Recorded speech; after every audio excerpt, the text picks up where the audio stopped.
Good morning everyone. तो पिछले video में हमने देखा था इंटरडिपेंडेंस।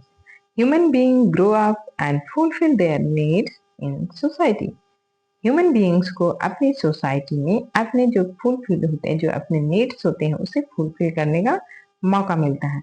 तो a man cannot develop even his intelligence after staying away from the society. बिना सोसाइटी के आदमी अपना इंटेलिजेंस, अपने जो बुद्धि का विकास नहीं कर सकता है। तो इसके लिए एक एग्जाम्पल हमने देखा कि किस प्रकार मंगल एक आइलैंड में फंस जाता है, और जब वह आइलैंड में फंस जाता है तो उसे वहां पे एक भी आदमी नहीं मिलते हैं। वो पागलों की तरह रहने लगता है, उसके भी कपड़े भी पूरी तरह से फट चुके होते हैं, और फिर वह बड़ी मुश्किल से वहां से बाहर निकल पाता है।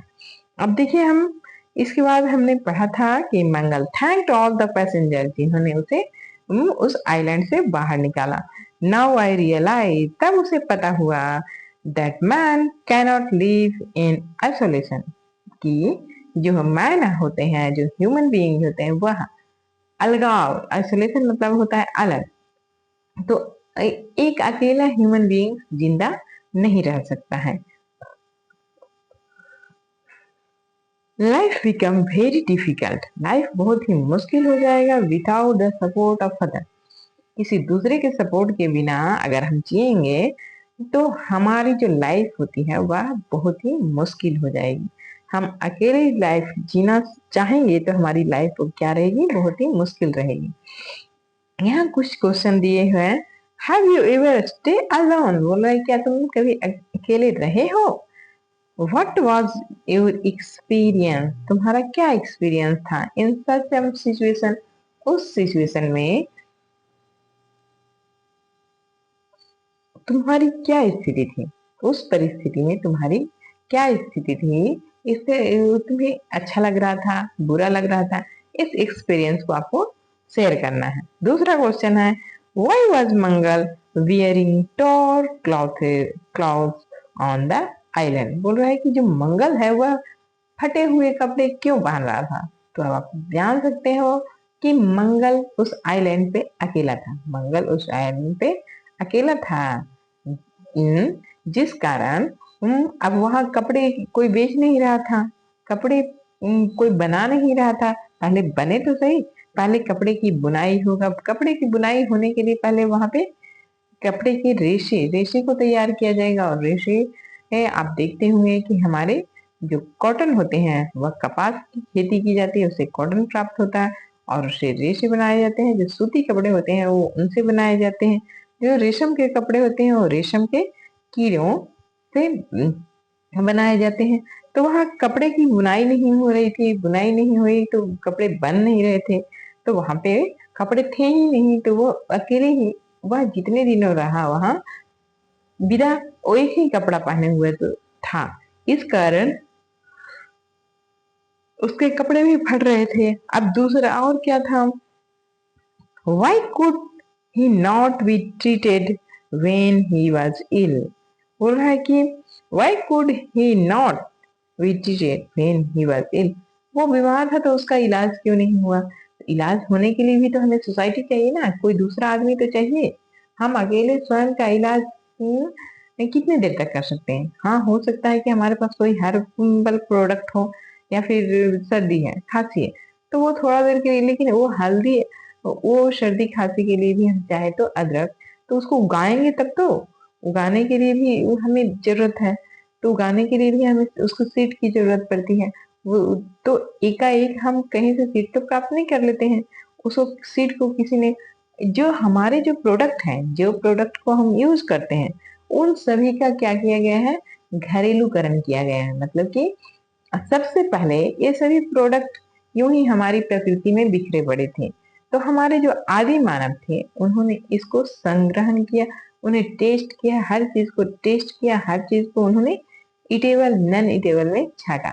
आज हम कितनी ही इजीली तरीके से इटेबल वस्तुओं को पहचान कर लेते हैं। लेकिन एक ऐसा भी दिन था जिस दिन हमारे जो पूर्वज थे, जो हमारे आदि मानव थे, उन्होंने हर चीज को, हमारे जो प्रोडक्ट थे, जो हमारे पृथ्वी थे, उनमें घने जंगलों में उन सभी चीजों को टेस्ट किया, उन सभी चीजों के साथ उन सभी को घरेलूकरण किया है, डोमेस्टिकेशन किया, तब जाकर हमें आज इन प्रोडक्ट की को आसानी से सुविधा हमारी जो सुविधा के रूप में हम उसे बहुत ही आसानी से यूज करते हैं।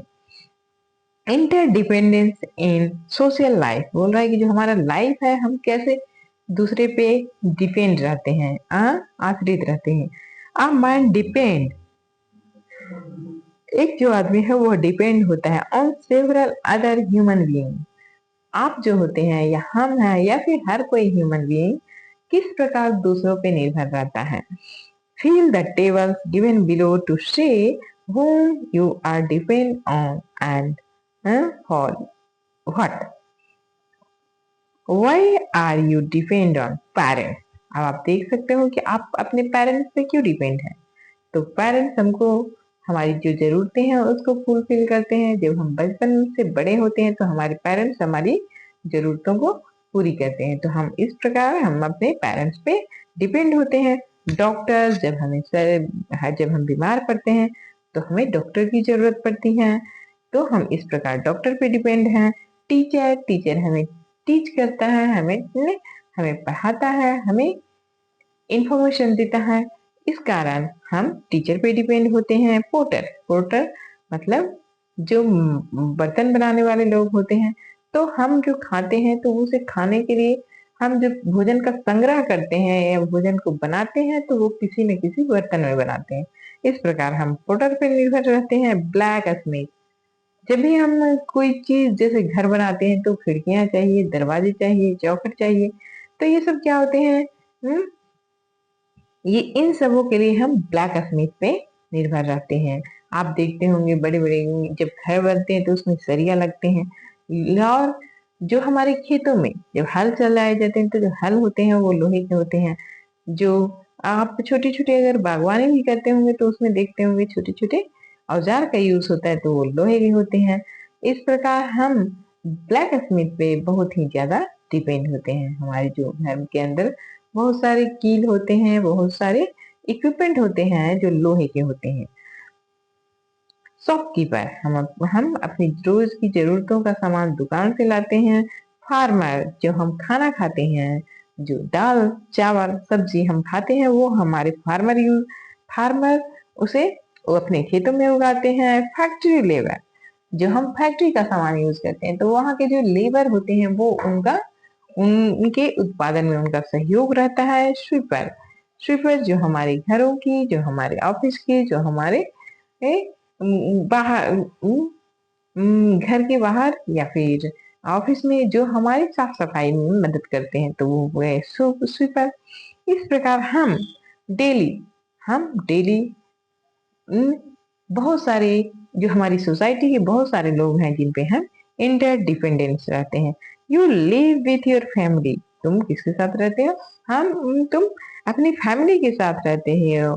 You live with you in your family, बोल रहा है कि कुछ लोग ऐसे भी होते हैं तुम्हारी फैमिली के जो तुम्हारे साथ नहीं रहते हैं। List their name and write down there contribution in running the family, बोल रहा है उनका नाम लिखो और उनका जो तुम्हारी फैमिली है, तुम्हारी फैमिली को चलाने में उनका क्या कंट्रीब्यूशन है। तो अक्सर देखते हैं कि हमारे कुछ जो हमारे पापा होते हैं, जो हमारी मम्मी होती हैं, कभी कभी काम के सिलसिले में वो घर से बाहर भी रहते हैं, लेकिन उनका कंट्रीब्यूशन हमारे घर में होता है। वो हमें कंट्रीब्यूट करते हैं और उनकी मदद से हमारा घर चलता है। ठीक है, now look at the list and see whether one person alone and all the members are contributing to the running of the family. Similarly, labors to help you in the different way. बोल रहा है कि जो हमारी family होती है हमें बहुत ही सपोर्ट करती है। हमारी जो फैमिली होती है और फैमिली के जो मेंबर्स होते हैं जो हमारे साथ रहते हैं और जो हमारे साथ नहीं रहते हैं, कोई जॉब के सिलसिले में, कार्य के सिलसिले में या पढ़ने के सिलसिले में वो एक जगह से दूसरी जगह चले जाते हैं, तो उनका भी कंट्रीब्यूशन हमारी सोसाइटी में, हमारे घर में होता है।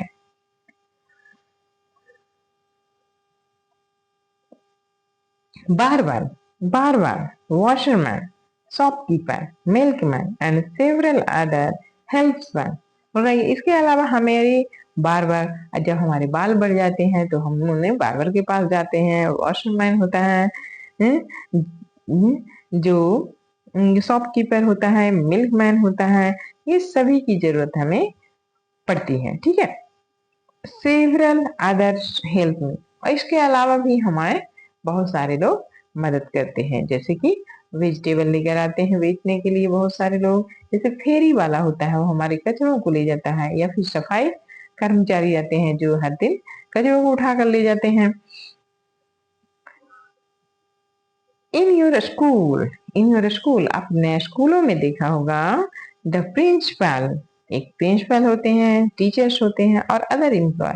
हम अपने स्कूलों में देखते हैं कि एक हेड प्रिंसिपल होते हैं और बहुत सारे टीचर्स होते हैं और उनके साथ साथ बहुत सारे अदर एम्प्लॉय होते हैं।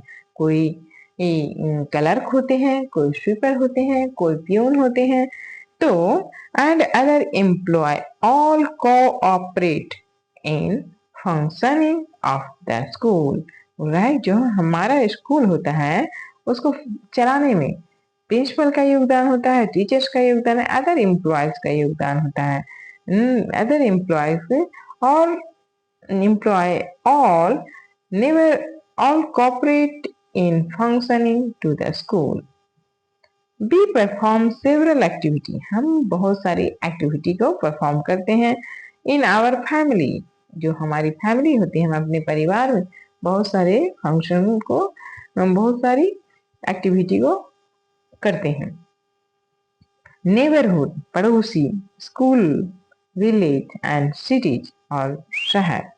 We depend on each other, ये सभी एक वी डिपेंड, हम सभी एक दूसरे पे डिपेंड रहते हैं। This is known as interdependence, इसे क्या जाता है, इसे इंटरडिपेंडेंस कहा जाता है। इसे क्या कहा जाता है, interdependence, that is being depend on the other. इसका मतलब क्या है, यानी कि हम एक दूसरे पे डिपेंड है, हम एक दूसरे पे डिपेंड है। जैसे कि हमारे जो शॉपकीपर है, तो हम उनसे सामान लेते हैं, हमारी जरूरत को वो पूरा करते हैं और वो सामान को बेचते हैं जिससे वो अपना घर चलाते हैं। तो ये उनकी भी जरूरत है कि हम अगर उनसे सामान खरीदेंगे नहीं तो उनका दुकान चलेगा नहीं। तो ये हम एक दूसरे पे डिपेंड है। ठीक है, हम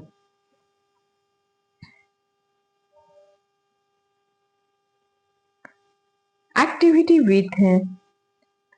विच वी परफॉर्म, जो हम परफॉर्म करते हैं in the family, school, neighbourhood and society make up our life as a citizen. बोल रहा है जो हम एक्टिविटी करते हैं, जो भी हम कार्य करते हैं, perform in the family, school, neighbourhood, society make up our life as a citizen. Citizen मतलब नागरिक। हम एक नागरिक के रूप में हम अपनी ड्यूटी को परफॉर्म करते हैं एज अ फैमिली के रूप में, स्कूल में, नेबरहुड, हम अपनी सोसाइटी में। ठीक है, हम अपनी सोसाइटी की एक दूसरे की जरूरतों को पूरा करते हैं, हम अपने पड़ोसियों की जरूरतों को पूरा करते हैं, हम उनकी जरूरतों को पूरा करते हैं, वो हमारी जरूरतों को पूरा करते हैं, स्कूल में, फैमिली में। This citizenship is based on interdependence. तो जो बोल रहा है कि जो देश के अंदर, एक देश के अंदर जो आदमी होते हैं, जो अपना एक्टिविटी करते हैं, वो सब वो उस देश के सिटीजन होते हैं। अब दिस सिटीजनशिप, अब जो ये सिटीजनशिप होता है वह डिपेंड करता है, इज बेस्ड ऑन इंटरडिपेंडेंस, मतलब जो हमारा जो है नागरिकता होता है वह एक दूसरे पे निर्भर रहता है। हम किसी एक आदमी अकेला नागरिक नहीं हो सकता है। सोसाइटी के जो सोसाइटी होता है, एक आदमी को का जरूरतों को पूरा करने के लिए एक सोसाइटी की जरूरत पड़ती है, यानी कि जो हम होते हैं, हम सभी होते हैं, हम या फिर जो हमारी सोसाइटी में जितने भी लोग होते हैं वो एक दूसरे पे इंटरडिपेंडेंस होते हैं। हमारी सोसाइटी में जितने भी लोग होते हैं वो क्या होते हैं, इंटरडिपेंडेंस होते हैं।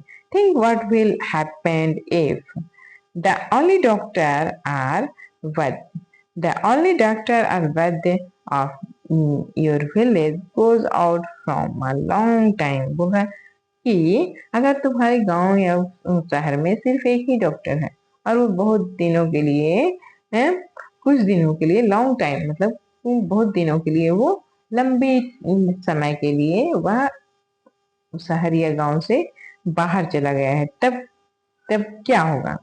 Thing sent from Shahpur village to Bilaspur. ये देखिए, ये जो सीन है जिसमें बता रहा है कि ये जो विलेज है यहाँ से ये शाहपुर शहर में सामान की डिलीवरी हो रही है। शाहपुर जो विलेज है वहां से कहा से बिलासपुर शहर में सामान की डिलीवरी हो रही है।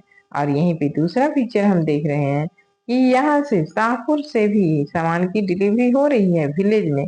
तो कौन कौन से सामान जा रहे हैं, ये देखिए दवाइयाँ हैं, और ये क्या है, तो ये खाने पीने के सामान है, और देखिए ये क्या है, भारी सामान, मशीनें, साइकिल, यहाँ पे और खाद्य पदार्थ हैं, खाने के पदार्थ हैं, कपड़े हैं, और बिजली का सामान है, डीजल पेट्रोल है।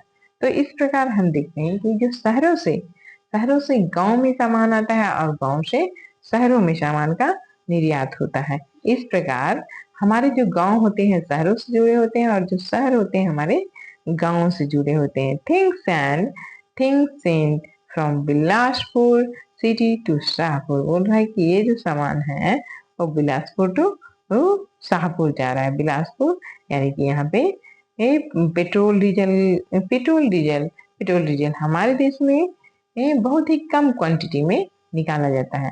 तो जो आता है तो उसे बड़ी बड़ी गाड़ियों में लाया जाता है, और ज्यादातर ट्रेन से लाए जाते हैं। तो ट्रेन रूट नहीं होने पे बड़े बड़े गाड़ियों में एक जगह से दूसरी जगह लाया जाता है। तो वह अगर गांव में सप्लाई करना रहता है तो वो शहरों से गांव में सप्लाई किया जाता है। वैसे ही कपड़े होते हैं, कपड़ों की जो बड़ी बड़ी फैक्ट्रियां हैं वह सभी अधिकांश शहरों में ही होते हैं। जो हम बर्तन देखते हैं ज्यादातर फैक्ट्री शहरों में ही होते हैं। जो हमारी इलेक्ट्रिक सामान होते हैं उन सबों के भी फैक्ट्रियां ज्यादातर शहरों में होते हैं। इस प्रकार जो हमारा जो सामान है, जिस हम कुछ सामानों का निर्यात शहरों में करते हैं और कुछ सामानों का आयात गांव में करवाते हैं। The farmer does not get labours to ripe the harvest. बोल रहा है जब फसल पक जाए और फार्मर को लेबर नहीं मिले तब क्या होगा। तो फसल बर्बाद हो जाएगी, क्योंकि फसल पक गई और लेबर नहीं मिलेंगे तो फसल काटने वाला कोई नहीं होगा। तो लेबर जो हमारा फसल है वो क्या होगा, काटने के अभाव में बर्बाद हो जाएगी, क्योंकि एक जो मालिक है वो कितना काटेगा। The hair dresser stop cutting hair. बोल रहा है कि जो हो बाल काटने वाले होते हैं वे अगर बाल काटना बंद कर दे तो क्या होगा, तो हमारे बाल बहुत लंबे लंबे हो जाएंगे, क्योंकि हम अपना बाल स्वयं से बराबर अच्छी तरह से नहीं काट पाते हैं हर तरह से। The black Smith of your village stop doing his work. बोल रहा है अगर ब्लैक स्मिथ ने अपना काम करना बंद कर दे तो क्या करेंगे। तो आप देखते होंगे कि जो आसपास गांव में होते हैं तो वो जब धान की कटाई के होते हैं तो हंसिया को काम बनाते हैं, रापा ये सबको तेज करते हैं, चाकू तेज करते हैं। अगर वो काम करना बंद कर दे तो हमारे जो सारे औजार हैं वो क्या हो जाएंगे, ब्लैंड हो जाएंगे, और फिर उससे अच्छी प्रकार से कुड़ाई या कटाई नहीं होगी। Man start living alone. आदमी अकेला रहना शुरू कर दे। तो इस प्रकार interdependence between village and city. हम नेक्स्ट वीडियो में नेक्स्ट टॉपिक को पढ़ेंगे, interdependence between village and city. आप इसे पढ़िए, समझिए और बार बार प्रश्नों को पढ़ के समझने का प्रयास कीजिए। धन्यवाद।